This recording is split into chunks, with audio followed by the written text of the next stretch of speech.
Hi friends, this is Gayathri. சில ஆண்களுக்கு வெளியே சொல்ல முடியாத ஒரு பிரச்சனை இருக்கு. அது என்னன்னா மர்ம இடம் வளைஞ்சிருக்கிறது. அதுவும் கூடிய விரைவில் திருமணம் நடக்க போகுதுன்னா இந்த பிரச்சனையை திங்க் பண்ணி சில ஆண்கள் ரொம்பவே கவலைப்படுறாங்க.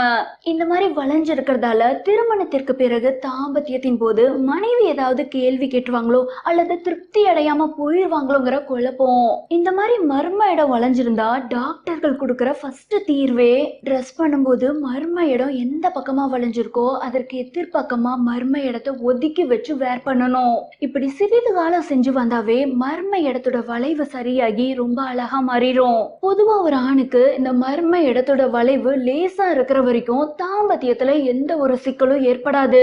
99% ஆண்கள் தங்களோட மர்ம இடம் அப்படியே பர்ஃபெக்டா ஸ்ட்ரைட்டா இருக்கும்னு இமேஜின் பண்ணிக்கிறாங்க. ஆனா அது உண்மை கிடையாதுங்க. இந்த பைப் மாதிரியான பகுதி மேல் நோக்கியோ வலது பக்கமாவோ அல்லது இடது பக்கமாவோ லேசா வளைஞ்சுதான் இருக்கும். இதுல எப்ப பிரச்சனைனா சிலருக்கு ஆங்கில எழுத்து எல் மாதிரியோ அல்லது எஸ் மாதிரியோ வளைஞ்சிருக்கும். இந்த பிரச்சனைக்கு ஆங்கிலத்துல கொடுக்கிற பேரு பைரோனி. இது ஒரு டிசீஸ் தாங்க. இந்த மாதிரி எல் மாதிரியோ அல்லது எஸ் மாதிரியோ மர்ம இடம் இருந்துச்சுன்னா அது அவங்களுக்கு ஒரு கட்டி மாதிரி தான் தென்படும். இவங்கெல்லாம் நார்மலா எப்பெல்லாம் உச்சடைகிறாங்களோ அப்பெல்லாம் மர்ம இடம் சுள்ளுன்னு கடுகடுன்னு இருக்கும். மேலும் இந்த வெடைப்புங்கிற தன்மை முழுமையா வர்றது கஷ்டம்தான். இதுவும் ஒரு வகையான குறைபாடு. மர்ம இடம் இந்த மாதிரி வளைஞ்சு இருக்கிறதால சில ஆண்கள் திருமணத்தை ரொம்பவே தள்ளி போட்டுட்டு இருக்காங்க அல்லது திருமணத்தையே தவிர்த்துறாங்க. இதெல்லாம் தேவையில்லாத பயங்க.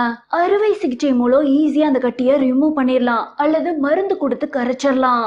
ஓகே ஃப்ரெண்ட்ஸ், அவ்வளவுதான் அந்த வீடியோ. மீண்டும் ஒரு சுவாரஸ்யமான கண்டென்ட்டோட அடுத்த வீடியோல சந்திக்கலாம்.